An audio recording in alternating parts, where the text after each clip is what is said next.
अस्सलामुअलैकुम। Welcome to my YouTube channel BS English lit hub. उम्मीद करती हूँ कि आप सब लोग खैरियत से होंगे। आज के लेक्चर के अंदर हम लोग डिस्कस करेंगे जॉन एशबरी की पोएम मेलोडिक ट्रेन के मेजर थीम्स को। तो जिन बच्चों ने मेरा प्रीवियस लेक्चर नहीं सुना वो उसको सुन लें, क्योंकि उसके अंदर मैंने पोएम की समरी, सिम्बोलिज्म और टाइटल को डिटेल में एक्सप्लेन किया है। अगर आप उस लेक्चर को सुन लेंगे तो आपको स्टोरी की अच्छे तरीके से समझ आ जाएगी और आप थीम्स को भी ईजिली अंडरस्टैंड कर पाएंगे। और मैं उस लेक्चर का लिंक जो कि डिस्क्रिप्शन बॉक्स में डाल दूँगी, आप लोग उसको सुन लीजिएगा। तो चलते हैं हम अपने इस आज के लेक्चर की तरफ। सबसे पहले हम लोग इंट्रोडक्शन की बात करते हैं। जॉन एशबरी जो कि फेमस अमेरिकन पोइट हैं 20वीं सेंचुरी अमेरिका के, और ये इस वजह से भी फेमस है क्योंकि ये अपनी पोइट्री के अंदर कम्प्लेक्सिटी और म्यूज़िकल क्वालिटी को बहुत ज़्यादा ऐड करते हैं। कम्प्लेक्सिटी का मतलब है कि इंसान वो अपनी पोइम को इस कदर पेचीदा अंदाज में पेश करते हैं कि जो इंसान है वो ख़यालात में चला जाता है, सोचने पे मजबूर हो जाता है। मतलब कि वो अपनी जो पोइट्री है उसको इस कदर हैरान कुन अंदाज में पेश करते हैं। उनकी जो नज़म है मेलोडिक ट्रेन्स, ये सिंपल कहानी नहीं सुनाती बल्कि इंसानी ज़हन, सोच, यादों और वक़्त को समझने की कोशिश करती है। इसमें कॉन्शियसनेस का मतलब है ख़यालात का बहाव, जो फ़्लो है ख़यालात का वो कैसे बहता है, इंसान का माइंड कैसे काम करता है, इंसान के दिमाग में सोचें कैसे आती हैं। इस नज़म में जो ट्रेन एक इम्पोर्टेंट सिंबल है जो सोचों और वक़्त की मूवमेंट को शो करती है। वही जो मैंने आपको भी बात बताई है कि कॉन्शियसनेस, ख़यालात का बहाव, कि इंसान का माइंड कैसे काम करता है। ये कि इन्होंने ना एक सादा सी पोएम नहीं बताई, इसके पीछे बहुत ज़्यादा गहराई के में बात करते हैं। एक ट्रेन की इमेज के ज़रिए ही इन्होंने इंसान की लाइफ को रिप्रेजेंट किया है कि कैसे इंसान की लाइफ चलती है, कि ये मुसलसल चलती रहती है और ये रुकती नहीं है। जिस तरह ट्रेन भी है, मुसलसल सफ़र करती रहती है, कोई आए स्टेशन पे कोई ना आए, ये किसी का भी इंतज़ार नहीं करती है, ये मुसलसल चलती रहती है। और इसी तरह ट्रेन वो लाइफ की बात की जाए तो ज़िंदगी भी, कितने लोग इस दुनिया में आते हैं और कितने लोग इस दुनिया से चले जाते हैं। ज़िंदगी आज तक किसी के लिए भी नहीं रुकी। बहुत से अप्स एंड डाउन्स इस दुनिया में, मतलब ज़िंदगी में हमारी में आते रहते हैं, लेकिन इसका ज़िंदगी का सफ़र यूं ही चलता रहता है। इसके बाद हम लोग थीम की बात करते हैं। तो सबसे पहला थीम है journey of the human mind, कि इंसान का जो माइंड है, इंसान का दिमाग है, कैसे काम करता है। इस नज़म, ये जो थीम है वो इस नज़म का सबसे इम्पोर्टेंट थीम है कि इंसानी दिमाग का सफ़र है ये। पोइट कहता है कि इंसान की सोचें ट्रेन की तरह चलती रहती है, कभी एक जगह नहीं रहती। वही मैंने आगे आपको बताया है कि इंसान बैठा प्रेजेंट में होता है, लेकिन उसकी यादें माजी की किसी न किसी गहरी बात में डूबी होती हैं कि ये है तो क्यों है, ऐसा हुआ था तो क्यों हुआ था। इसकी वही सिंपल सी मिसाल मैं आपको देती हूँ। जैसे हम बैठे होते हैं और अचानक दिमाग किसी पुरानी बात, किसी ख्वाब या किसी फ्यूचर प्लान की तरफ चला जाता है। बिल्कुल उसी तरह जैसे ट्रेन एक स्टेशन से दूसरे स्टेशन की तरफ चल पड़ती है। एशबरी जो कि बताते हैं कि इंसानी जहन कंट्रोल में नहीं होता, सोचें अपनी मर्ज़ी से आती जाती रहती हैं। और ये हम सब के साथ ही ऐसा होता है कि अगर हम लोग बैठे हों, हमारा दिमाग फिर भी चलता रहता है। अगर हम सोए भी हों तब भी हमारा दिमाग के अंदर जो हमें ख्वाब आते हैं, ख्यालात आते हैं, वो हमारी माजी की किसी न किसी बात के ही होते हैं। ठीक है, उसके बाद थीम नंबर 2 को देखते हैं। तो ट्रांसेंस ऑफ लाइफ एंड एक्सपीरियंसेस, कि इंसान की ज़िंदगी का सफ़र कैसा है और इसके तजुर्बात क्या होते हैं। इस थीम के अंदर पोइट बताते हैं कि ज़िंदगी के लम्हे हमेशा के लिए नहीं होते। हर खुशी, गम या कोई तजुर्बा एक वक़्त के बाद गुजर जाता है। इसी तरह जब ट्रेन गुजरती है तो हम उसे सिर्फ कुछ देर से देख सकते हैं, कुछ देर में देखते हैं, फिर वो नज़रों से ओझल हो जाती है। इसी तरह उन्होंने ज़िंदगी का भी बताया कि ज़िंदगी में कोई भी लम्हा हमेशा के लिए नहीं रहता। अगर कोई खुशी है तो वो ज़्यादा देर तक कायम नहीं रहती, और अगर वो दुख है और वो भी ज़्यादा देर के लिए कायम नहीं रहता। जैसे कि खुशी है, कोई लम्हा हो, या दुख का वक़्त हो, दोनों हमेशा नहीं रहते। बिल्कुल ट्रेन की आवाज़ की तरह, जो पहले तेज़ होती है फिर आहिस्ता आहिस्ता कम होती जाती है।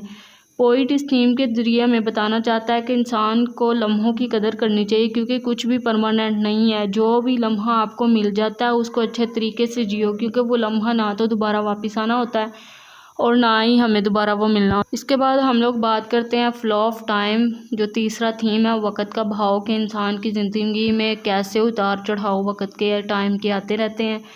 ट्रेन का सिंबल यहाँ वक़्त को शो करता है। ट्रेन रुकती है लेकिन उसका सफ़र कभी ख़त्म नहीं होता, बिल्कुल वक़्त की तरह। जैसे ट्रेन है, एक स्टेशन पे आती है, थोड़ी देर के लिए रुकती है, फिर चली जाती है, मतलब अगले स्टेशन पे पहुँच जाती है, और वो मुसलसल चलती रहती है लेकिन वो रुकती नहीं है। ज़िंदगी का सफ़र भी बिल्कुल इसी तरह ही है कि वो किसी के आने और जाने से रुकती नहीं है, मुसलसल चलती रहती है। बहुत से लोग आके इस दुनिया से चले जाते हैं, लेकिन ज़िंदगी जो का सफ़र है वो कभी भी किसी के लिए रुका नहीं है। और आसान लफ्ज़ों में मैं आपको बताऊं कि ज़िंदगी में हम कभी स्कूल में होते हैं, फिर कॉलेज में होते हैं, फिर जॉब पे जाते हैं। हर स्टेज एक स्टेशन की तरह होता है, लेकिन वक़्त चलता रहता है, रुकता नहीं। और ये भी बात है कि जो वक़्त गुज़र जाए वो दोबारा आता नहीं है हमारी लाइफ में। ये एक पानी कह लें, जैसे दरिया का बहाव है, वो लहरों की तरह बहता रहता है, पानी जो कि बहता रहता है। इसी तरह वक़्त का बहाव भी है, वक़्त जो कि बहता रहता है वो दोबारा वापस नहीं आता। जॉन एशबरी जो कि इस थीम के ज़रिए हमें बताना चाहते हैं कि वक़्त पर किसी का कंट्रोल नहीं है। जैसे हम कोई दरिया है, दरिया की लहरें जो आती हैं बह के चली जाती हैं, कुछ चीज़ें बहा के ले जाती हैं, कुछ खुशियाँ आती हैं, कुछ चली जाती हैं, कुछ गम आते हैं, कुछ चले जाते हैं। इसी तरह ये जो वक़्त भी है किसी के कंट्रोल के अंदर नहीं है, इंसान सिर्फ इसके साथ सफ़र करता रहता है। इसी तरह ट्रेन को कंट्रोल करना हमारे बस में तो नहीं होता, लेकिन हम उसके साथ सफ़र ज़रूर करते हैं, ठीक है, और वो मुसलसल चलती रहती है। इसके बाद आ जाए थीम नंबर 4 पे, मेमोरी एंड नॉस्टैल्जिया। इसमें इंसान की वही याददाश्त के बारे में बात की गई है कि इस नज़म में यादों का बहुत गहरा रोल है। पोइट पुरानी ट्रेन्स की मेलोडी सुनता है, मतलब कि जो पोइट है वो ट्रेन की जो साउंड है, जो ट्रेन के चलने से जो आवाज़ आ रही है उसको सुनता है, और उसको सुनने से अपने माजी की यादों में चला जाता है, अपने ख़यालात में चला जाता है, जो असल में उसकी यादें हैं। यही मैंने आपको बताया, जो अपनी ट्रेन के साथ आवाज़ सुनने के साथ साथ वो अपने ख़यालात में चला जाता है कि उसके साथ क्या क्या हादसात उसके माजी में हुए थे।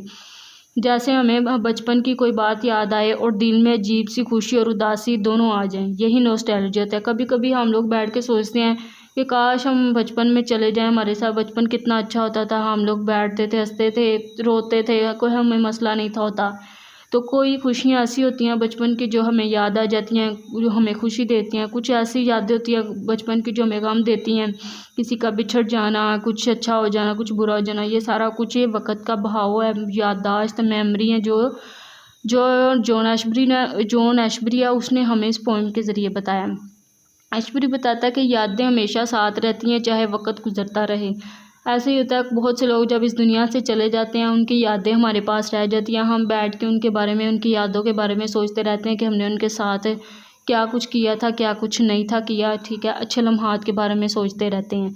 इसी तरह शायर भी अपनी यादों को सोचता है। चलते हैं अपने theme number 5, order and chaos. इसका मतलब है तरतीब और बेतरतीबी। ट्रेन जो ट्रैक पे अपने चलती है ऑर्डर और रूल्स को शो करती है, यानी कि जब ट्रेन अपनी वो चल रही होती है अपने ट्रैक के ऊपर, तो वो एक ऑर्डर में चल रही है, एक तरतीब के साथ सीधी चल रही होती है, वो टेढ़ी नहीं होती, इधर उधर नहीं होती। लेकिन जो उसका शोर है, जैसे ट्रेन चलती है, जो उसकी साउंड आती है, जो उसकी आवाज़ आती है, म्यूज़िक आता है, वो उसमें उतार चढ़ाव आते रहते हैं। कभी वो बहुत ज़्यादा ऊंची हो जाती है, कभी वो बहुत ज़्यादा कम हो जाती है। और यही जो है इंसान की फीलिंग्स और इमोशंस को शो करती है कि जो रूल्स को फॉलो नहीं करते। जैसे कि हमारी ज़िंदगी एक तरतीब के साथ मुसलसल चलती रहती है, रुकती नहीं है, और लेकिन जो इसके अंदर है, जो हमारे ख़यालात, हमारे इमोशंस हैं, वो भी साथ चलते हैं, लेकिन वो किसी तरतीब को फॉलो नहीं करते। हम ऐसा भी होता है कि बैठे किसी और जगह होते हैं और हमारे ख़यालात कहाँ के कहाँ पहुँचे होते हैं, हम माजी में गए होते हैं, कभी हम फ्यूचर के बारे में सोच रहे होते हैं कि मैंने फ्यूचर में ये बनना है, मैंने डॉक्टर बनना है, ये जो भी है, मतलब कि हम लोग अपने फ्यूचर के बारे में सोचते रहते हैं। और ये जो हमारी इमोशंस है, हमारी फीलिंग्स है, ये किसी भी ऑर्डर को फॉलो नहीं करते, लेकिन जो ज़िंदगी है वो ऑर्डर को फॉलो करती है। वही आपको बताती हूँ मैं, जैसे हम रोज़ एक रूटीन को फॉलो करते हैं, मीन्स कि हमने सुबह उठना है, हमने कॉलेज जाना है या स्कूल जाना है, घर में कोई काम करने हैं, ये सारा कुछ। लेकिन जो हमारे इमोशंस है वो कभी भी चेंज हो सकते हैं। मीन्स कि हम लोग घर में कोई भी काम कर रहे होते हैं तो हमारी सोचें फिर भी किसी न किसी प्लान को तैयार कर ही रही होती हैं।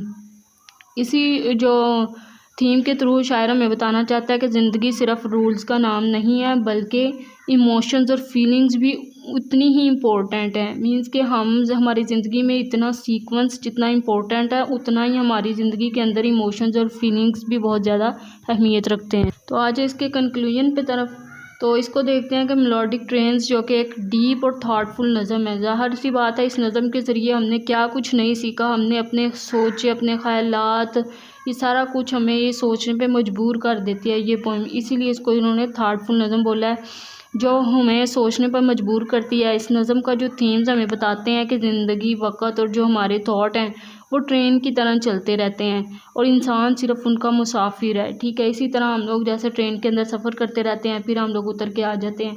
इसी तरह ज़िंदगी का भी ये सफ़र है। ज़िंदगी में हम लोग एक तरतीब के साथ चलते रहते हैं। ज़िंदगी का सफ़र है ना, जो मुसलसल चलता रहता है, लेकिन हमारी सोचें हैं वो बहुत ज़्यादा ही ना मतलब ऑर्डर को फॉलो नहीं करती हैं, एक बेतरतीबी के साथ वो चलती रहती हैं। और इसी तरह इंसान का सफ़र, हम लोग ज़िंदगी के मुसाफिर हैं और एक दिन हम लोगों ने इस दुनिया से चले जाना है। कोई भी परमानेंट इधर रहने के लिए नहीं आया। इसी तरह कोई भी मुसाफिर जो कि परमानेंट ट्रेन के अंदर बैठा नहीं रहता, उसने आखिर एक कभी ना कभी तो अपने स्टेशन पे उतर ही जाना होता है। यही हिसाब हमारी ज़िंदगी का कि हमने एक ना एक दिन इधर से चले जाना है। इसीलिए जो हमारी ज़िंदगी के लम्हात हैं, जो आपको लम्हा मिल रहा है उसको अच्छे तरीके से जियो। क्या पता ये दोबारा हमें मिले ना मिले, ठीक है। मुझे उम्मीद है कि आप सब लोगों को इस पोएम की ये जो नज़म के थीम्स हैं उनकी अच्छे तरीके से समझ आ गई होगी। और अगर आपको इसकी समझ आ गई है तो आपको चाहिए कि इस वीडियो को लाइक, सब्सक्राइब और शेयर ज़रूर कर दीजिए। और मुझे बताएं कि नेक्स्ट कौन सी वीडियो होनी चाहिए, किस टॉपिक पे होनी चाहिए, ताकि मैं आपकी हेल्प कर सकूं। और मिलते हैं नेक्स्ट वीडियो में इंशाल्लाह। अल्लाह हाफिज़।